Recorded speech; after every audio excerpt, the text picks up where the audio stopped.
Extraordinary comments there from the former Secretary of State, Clinton, that Trump will try and do everything he can to become an authoritarian leader. Again, big questions about that.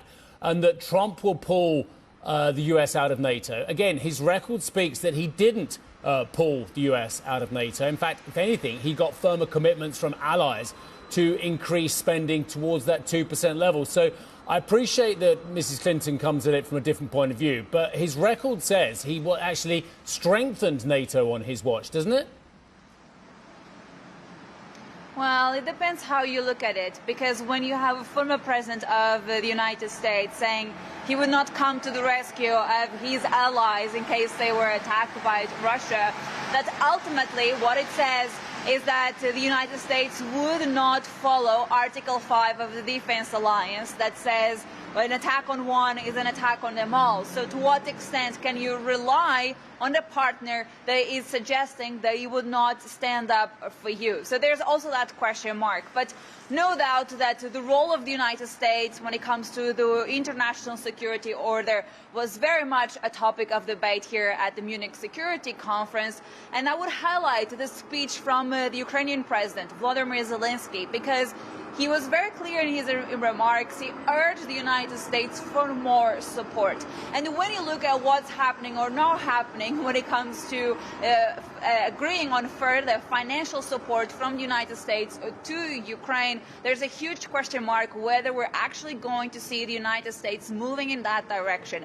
The Senate already approved a bill that would ultimately send $60 billion to Ukraine, but the House has not even taken that bill to the floor. The House Speaker, Mike Johnson, is not in favor of this bill for the time being. The former President Donald Trump also said he's against providing further financial support abroad, perhaps only in terms of loans, but not as the bill currently states it. So there's a huge question mark about whether the United States will move ahead with further financial support to Ukraine. However, having spoken to some U.S. lawmakers here in Munich, their message was actually that, yes, it might take a little bit longer, but the United States will move in that direction. Let's see. But here's the comment from a Republican lawmaker suggesting that indeed the Europeans have approved financial support for Ukraine. Now it's the turn of the United States.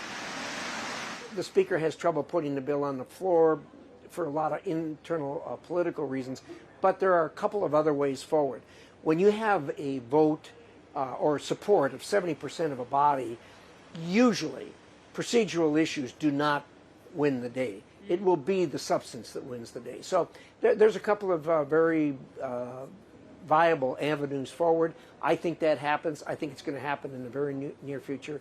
I'm cautiously optimistic that that's going to happen, and most of my allies in the Senate feel the same way. I also had a chance to speak to a House representative from the Democratic Party, Mr. Connolly. He also said that he's hoping that the House Speaker, Mike Johnson, will reconsider and ultimately bring this bill to the floor. There are at least, I believe, 300 votes in the House out of 435, an overwhelming majority, to support aid to Ukraine. The problem is the mechanism for getting that to the floor for a vote.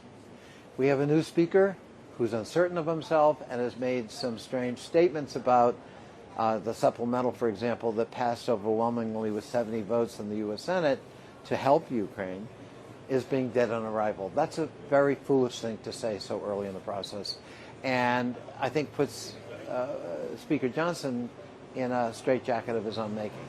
My hope is he will reconsider. So the uncertainty remains when it comes to whether or not the United States will send further financial aid to Ukraine. But I have to say, guys, that even though there were a lot of talk and a lot of conversations here at the Munich Security Conference about the need to do more for Ukraine and to ultimately spend more on defense, my last conversation at the Munich Security Conference was with a Ukrainian lawmaker who told me that ultimately what they need is more ammunition, and there is frustration among the Ukrainians who have been fighting this battle for almost 2 years. They want more, they need more in order to continue this fight.